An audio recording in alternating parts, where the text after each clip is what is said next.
1 Kings 3-5. Solomon asked for wisdom. Solomon made an alliance with Pharaoh, king of Egypt, and married his daughter. He brought her to the city of David until he finished building his palace and the temple of the Lord and the wall around Jerusalem. The people, however, were still sacrificing at the high places because a temple had not yet been built for the name of the Lord. Solomon showed his love for the Lord by walking according to the instructions given him by his father David, except that he offered sacrifices and burned incense on the high places. The king went to Gibeon to offer sacrifices, for that was the most important high place, and Solomon offered 1,000 burnt offerings on that altar. At Gibeon, the Lord appeared to Solomon during the night in a dream, and God said, "Ask for whatever you want me to give you." Solomon answered, "You have shown great kindness to your servant, my father David, because he was faithful to you and righteous and upright in heart. You have continued this great kindness to him, and have given him a son to sit on his throne this very day. Now, Lord my God, you have made your servant king in place of my father David. But I am only a little child and do not know how to carry out my duties. Your servant is here among the people you have chosen, a great people, too numerous to count or number. So give your servant a discerning heart to govern your people and to distinguish between right and wrong. For who is able to govern this great people of yours?" The Lord was pleased that Solomon had asked for this. So God said to him, "Since you have asked for this and not for long life or wealth for yourself, nor have asked for the death of your enemies, but for discernment in administering justice, I will do what you have asked. I will give you a wise and discerning heart, so that there will never have been anyone like you, nor will there ever be. Moreover, I will give you what you have not asked for, both wealth and honor, so that in your lifetime you will have no equal among kings. And if you walk in obedience to me and keep my decrees and commands, as David your father did, I will give you a long life." Then Solomon awoke, and he realized it had been a dream. He returned to Jerusalem, stood before the ark of the Lord's covenant, and sacrificed burnt offerings and fellowship offerings. Then he gave a feast for all his court, a wise ruling. Now 2 prostitutes came to the king and stood before him. One of them said, "Pardon me, my lord. This woman and I live in the same house, and I had a baby while she was there with me. The 3rd day after my child was born, this woman also had a baby. We were alone. There was no one in the house but the 2 of us. During the night, this woman's son died because she lay on him. So she got up in the middle of the night and took my son from my side while I, your servant, was asleep. She put him by her breast and put her dead son by my breast. The next morning, I got up to nurse my son, and he was dead. But when I looked at him closely in the morning light, I saw that it wasn't the son I had born." The other woman said, "No, the living one is my son, the dead one is yours."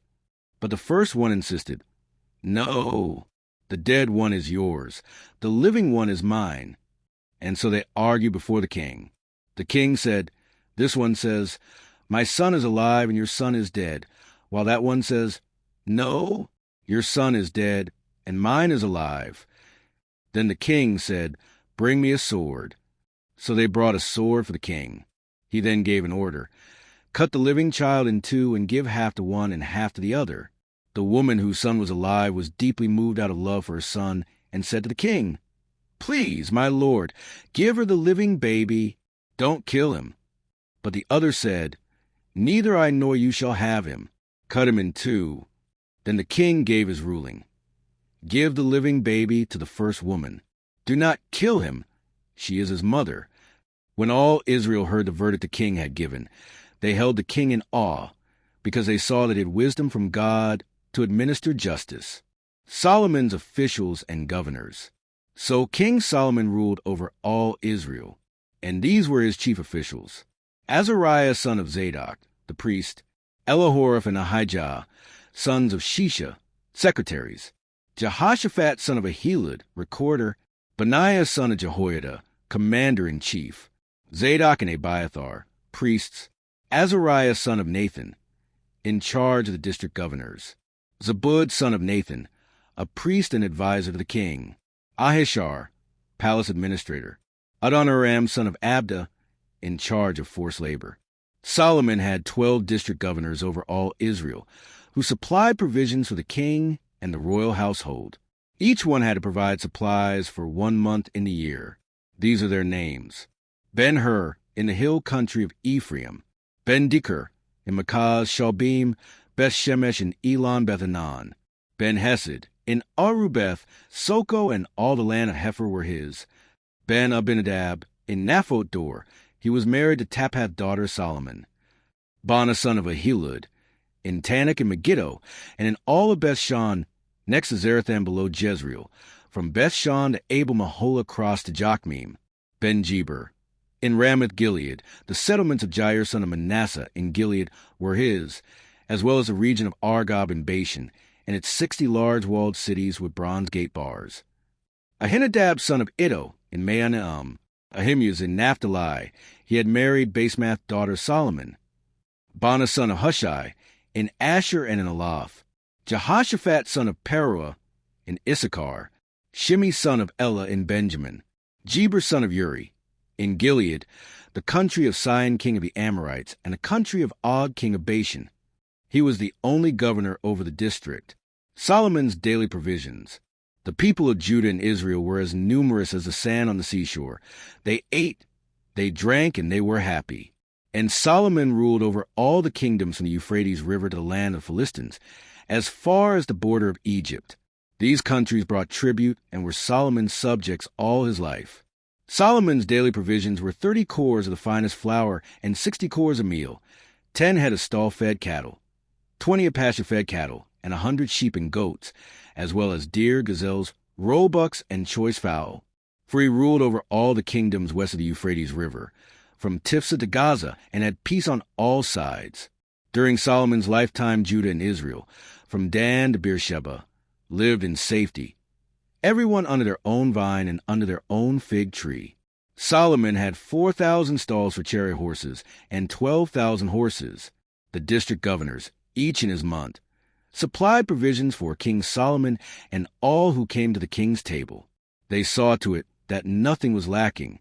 They also brought to the proper place their quotas of barley and straw for the chariot horses and the other horses. Solomon's wisdom. God gave Solomon wisdom and very great insight, and a breadth of understanding as measureless as the sand on the seashore. Solomon's wisdom was greater than the wisdom of all the people of the East, and greater than all the wisdom of Egypt. He was wiser than anyone else, including Ethan the Ezrahite, wiser than Haman, Chalcol, and Darda, the sons of Mahal, and his fame spread to all the surrounding nations. He spoke 3,000 proverbs, and his songs numbered 1,005. He spoke about plant life, from the cedar of Lebanon to the hyssop that grows out of walls. He also spoke about animals and birds, reptiles and fish. From all nations people came to listen to Solomon's wisdom, sent by all the kings of the world who had heard of his wisdom. Preparations for building the temple. When Hiram king of Tyre heard that Solomon had been anointed king to succeed his father David, he sent his envoys to Solomon because he had always been on friendly terms with David.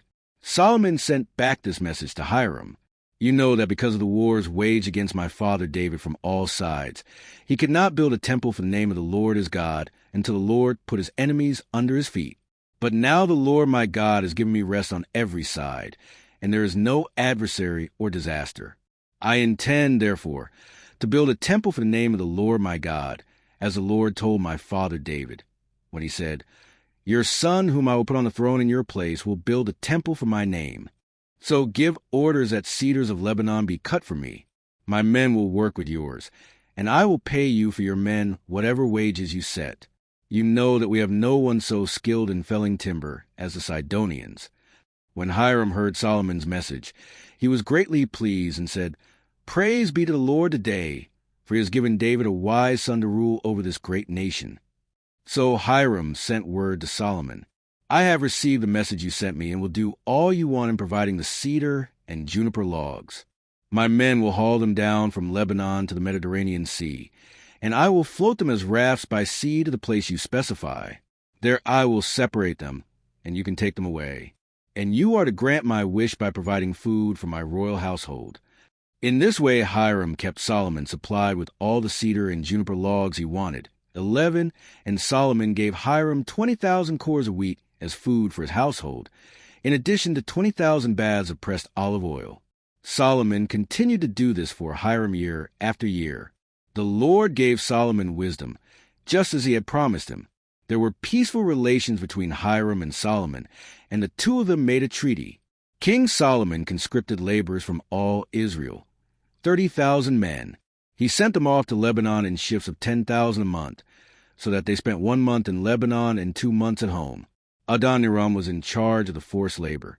Solomon had 70,000 carriers and 80,000 stonecutters in the hills, as well as 3,300 foremen who supervised the project and directed the workers. At the king's command, they removed from a quarry large blocks of high-grade stone to provide a foundation of dressed stone for the temple. The craftsmen of Solomon and Hiram and workers from Byblos cut and prepared the timber and stone for the building of the temple.